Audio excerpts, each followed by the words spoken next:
Alaamanaan sa'aanamaan maatii waatiin akkam jirtu daawwattoota eegaa har'a kalaakkooysa Itoophiyaatti halkan keessaa sa'aatii 4 irraa jalqabuun istaadiyeemii Daalaas Arlingtan Teksas keessatti gareen biyyaalessaa Faransaayii fi gareen biyyaalessaa Ispeen waancaa addunyaa bara 2026 walakkaa xumuraa waliin falmatu daawwattoota eegaa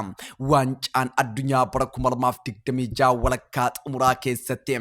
Kiiliyaan Mbappé taphataa Real Madrid fi Lamine Yamal taphataa Barcelona ijoollee ciccimoo addunyaa kubbaa miilaa amma to'ataa jirtu walitti fidee jira daawwattoota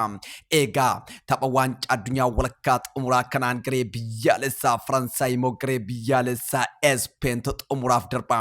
Kiiliyaan Mbappé dhamo Lamine Yamal xumuraaf dhaqqaba daawwattoota har'a taphni tapha dinqiitu deemsifamuuf deema daawwattoota morkii Kiiliyaan Mbappé fi Lamine Yamal jedhatti geggeeffamu daawwattoota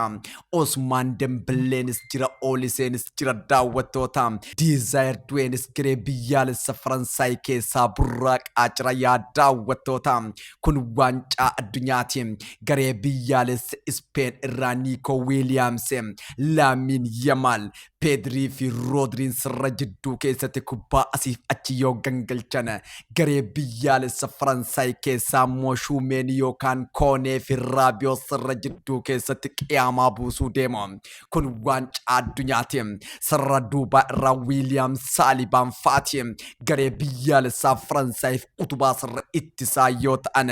garee biyyaalessaa Ispeeniif ammoo Kubaarsi fi Laaborteen sirra ittisaa duubaa jidduu irraa qiyaamaa buusuu deemu har'a falmiin biyyoota lamaan jidduutti adeemsifamu falmii dinqiidha falmii ajaa'ibaati raajii kubbaa miilaa dinqii kubbaa miilaa har'a addunyaan guutuun daawwachuudhaaf qophaa'aa jirti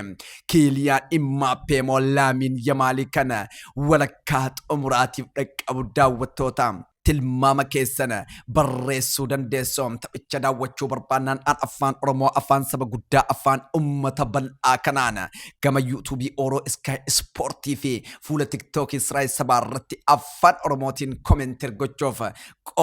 irratti argama daawwattoota daawwachuu barbaannaan nafaana turuu dandeessu viidiyoon kun namoota hedduu bira akka ga'u koopiliing sheerri post taayisaa hundi keessanuyyuu follow taayisaa kun waancaa addunyaa bara 2026